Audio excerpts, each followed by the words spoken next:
안녕하세요. 깔로아 교육의 조지희입니다. 중학교 수학 시작하기 전 꼭 해야 할 3가지에 대해서 알려드리고자 합니다. 자, 초등학교 수학과 중학교 수학에는 차이가 있어요. 초등학교 수학 문제집만 보다가 중학교 수학 문제집을 처음 봤을 때 많은 어머니들이 충격에 빠지시더라고요. 와, 진짜 어렵다. 글씨는 왜 이렇게 작아진 거야? 이렇게 얘기도 많이 하시더라고요. 그리고 문제수 너무 많은데? 그러면서 우리의 학창시절의 기억이 떠오르기 시작하죠. 아, 맞아. 옛날에 우리도 이렇게 힘들게 했는데, 중학교 수학에서 우리가 잊지 말아야 할 것들이 있어요.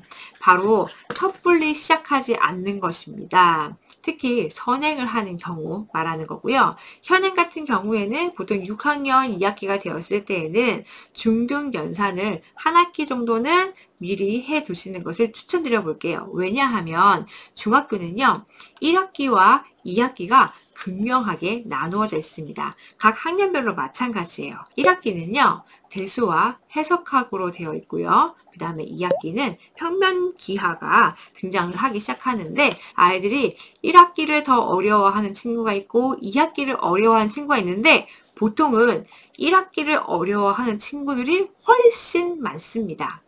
그렇기 때문에 중등 때 배우는 연산을 우리 아이들이 정말 철저하게 공부할 수 있도록 우리가 그 준비 과정을 하고 들어가야 된다는 거예요. 우리가 운동을 할 때 준비 운동을 하고 운동을 해야 부상을 당하지 않잖아요. 수학도 마찬가지예요. 중학교 수학에 들어가기 전에 우리가 준비 운동, 그런 워밍업들이 필요합니다. 어떤 워밍업이 필요하느냐? 바로 첫 번째는 연산입니다. 초등학교 때 나오는 연산을요, 실수 없이 충분히 잘 해낸다면 중등도 잘 해낼 수 있습니다. 중등 때요, 5학년 때 했던 분수의 덧셈과 뺄셈이 제대로 되지 않아서 양수와 음수 계산을 실수로 하는 아이들이 상당수 많고요.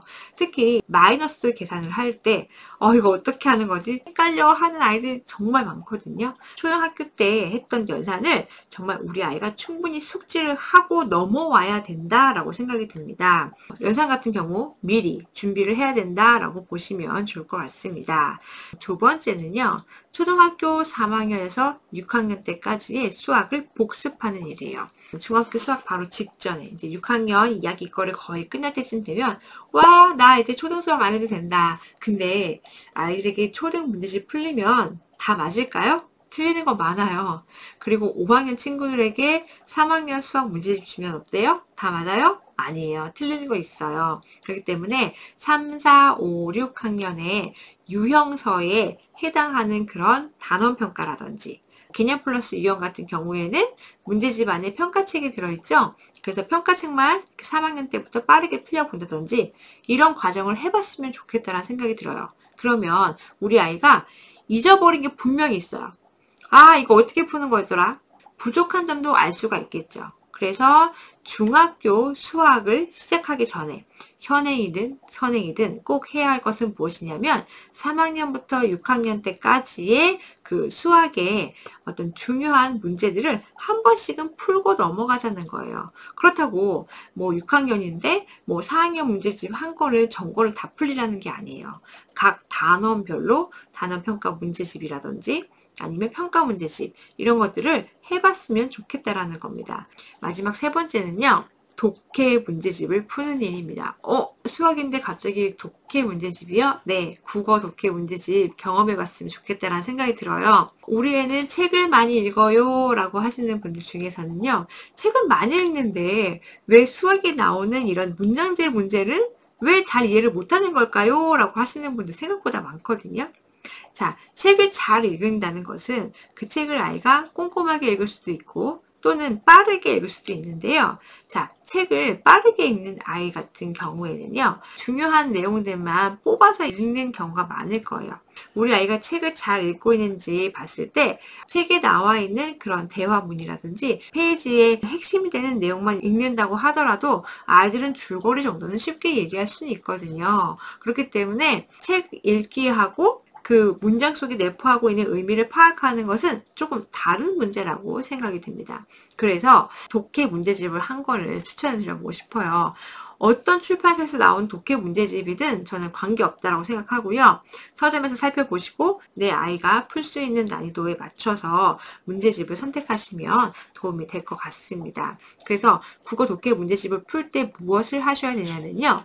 중심 내용이 무엇인지 파악하는 거예요. 왜냐? 수학도 다르지 않습니다. 수학에서 문장제 문제사는 뭐죠? 이 문제를 읽고 이 문제에서 요구하는 바를 우리가 캐치를 해야 된다는 거거든요. 이게 독해 문제집 푸는 것과 다르지 않아요.